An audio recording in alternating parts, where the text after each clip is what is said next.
silahkan memberikan dukungan kepada rancangan undang-undang kesehatan, tetapi ada tetapinya.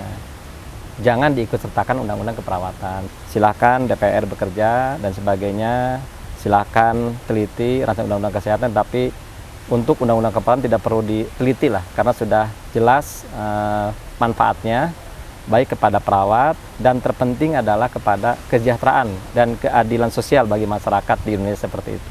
Karena perawat merupakan peran terdepan di dalam memberikan pelayanan kesehatan.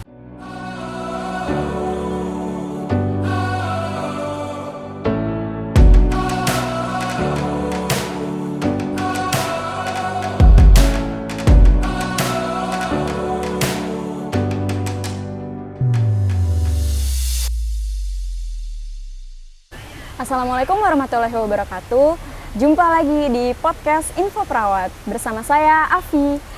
Sore hari ini kita kedatangan tamu yang spesial dan luar biasa banget, Bapak Ketua DPW PPNI Provinsi Jawa Barat bersama Pak Budiman. Selamat sore Pak. Selamat sore Mbak Afi. Iya Pak, selamat sore. Apa kabarnya nih Pak? Alhamdulillah baik Mbak Afi. Oh ya siap. Ada kesibukan-kesibukan apa nih Pak belakangan ini? Ya, jadi kesibukan belakangan ini di minggu-minggu ini memang ada kegiatan yang dijalankan oleh DPP dalam rangka TOT. Dan memang isu yang menarik yang sedang kita diskusikan terkait adanya rancangan undang-undang kesehatan. Oh oke Pak, Bapak udah ngebahas nih Pak terkait rancangan undang-undang kesehatan ini Pak. Kita juga pengen banget nih hari ini nanyain beberapa hal terkait rancangan undang-undang kesehatan itu. Sebelumnya sudah ada kan ya Pak ya terkait dengan undang-undang keperawatan yang berjalan selama ini, itu boleh diceritain nggak Pak perjuangannya dan lain sebagainya? Ya. Jadi memang kalau dilihat dari sejarah, dari undang-undang keperawatan memiliki dinamika yang cukup tinggi. Baik dalam pengorbanan tenaga, pikiran, waktu, dan juga tentunya finansial. Dan itu berhasilnya undang-undang keperawatan karena memang ada aspek kebersamaan dan kebersatuan dalam pergerakan. Di mana tujuannya kita ingin waktu itu bahwa perawat sebagai sebuah profesi harus memiliki yang namanya undang-undang keperawatan. Sehingga dapat memberikan perlindungan kepada perawat dalam melaksanakan tugas dan fungsinya. Dan ketika adanya informasi yang bergulir saat ini menarik, yaitu adanya rancangan undang-undang kesehatan. Jadi pada prinsipnya profesi perawat silahkan memberikan dukungan kepada rancangan undang-undang kesehatan, tetapi ada tetapinya. Jangan diikut-sertakan undang-undang keperawatan. Jadi pada prinsipnya bahwa kami organisasi profesi mendukung rancangan undang-undang kesehatan, tetapi ada tetapinya. Jangan dilibatkan undang-undang keperawatan.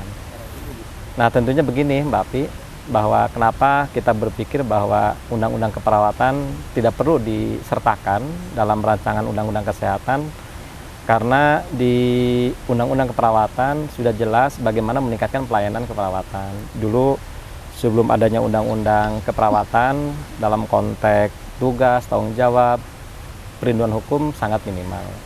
Tetapi dengan adanya undang-undang keperawatan bukan hanya memberikan perlindungan kepada perawat saja, tetapi justru dapat meningkatkan semakin meningkatnya kualitas pelayanan kesehatan dalam ini konteks keperawatan. Jadi sangat disayangkan kalau misalnya undang-undang keperawatan dimasukkan dalam RUU kesehatan tersebut. Jadi hemat saya, silakan DPR bekerja dan sebagainya, silakan teliti rancangan undang-undang kesehatan, tapi untuk undang-undang keperawatan tidak perlu diteliti lah, karena sudah jelas manfaatnya, baik kepada perawat, dan terpenting adalah kepada kesejahteraan dan keadilan sosial bagi masyarakat di Indonesia seperti itu.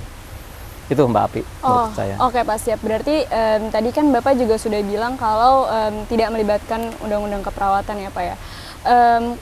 Kira-kira dampak apa sih Pak yang bisa terjadi kalau rancangan undang-undang kesehatan ini disahkan? Ya, jadi kalau melihat dampak jika disertakan ya undang-undang keperawatan ke dalam rancangan undang-undang kesehatan, ini seperti nol kembali seperti itu. Padahal hemat saya bahwa dengan adanya undang-undang keperawatan justru telah meningkatkan kualitas pelayanan keperawatan yang berdampak kepada peningkatan kesehatan derajat masyarakat yang optimal.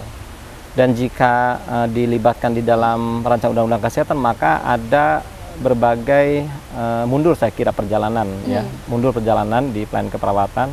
Maka hemat saya bahwa dengan adanya undang-undang keperawatan justru yang diperkuat itu dengan berbagai peraturan, sehingga tadi peran fungsi perawat dalam melaksanakan pelayanan keperawatan memang justru lebih diperkuat dengan peraturan-peraturan pemerintah dan sebagainya. Jadi hemat saya dampaknya cukup luas ya, di mana kita akan mundur ke belakang. Bahkan saya selaku Ketua DPP PMI Jawa Barat ya, yang pada hari ini memiliki jumlah anggota 84.000 ya, otomatis akan berdampak kepada anggota kami dalam memberikan pelayanan keperawatan. Jika anggota perawat terdampak, maka mau tidak mau ini akan berdampak gitu kepada masyarakat, karena perawat merupakan peron terdepan di dalam memberikan pelayanan kesehatan. Demikian Mbak Api, hemat saya. Oke Pak nih, sebelum ditutup, kira-kira apa nih pesan Bapak untuk perawat di seluruh Indonesia terkait dengan rancangan Undang-Undang Tenaga Kesehatan?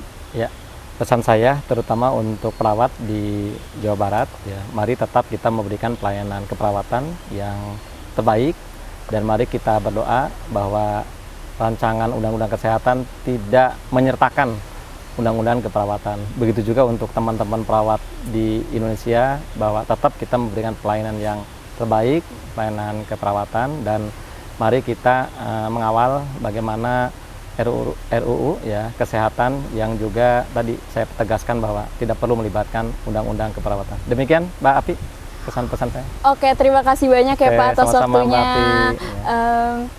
Terima kasih kepada teman-teman semua yang ada di rumah dan di mana saja sudah menyaksikan video kali ini. Sampai jumpa di lain kesempatan. Jangan lupa like, subscribe, and comment Info Perawat. Wassalamualaikum warahmatullahi wabarakatuh. Terima kasih Pak.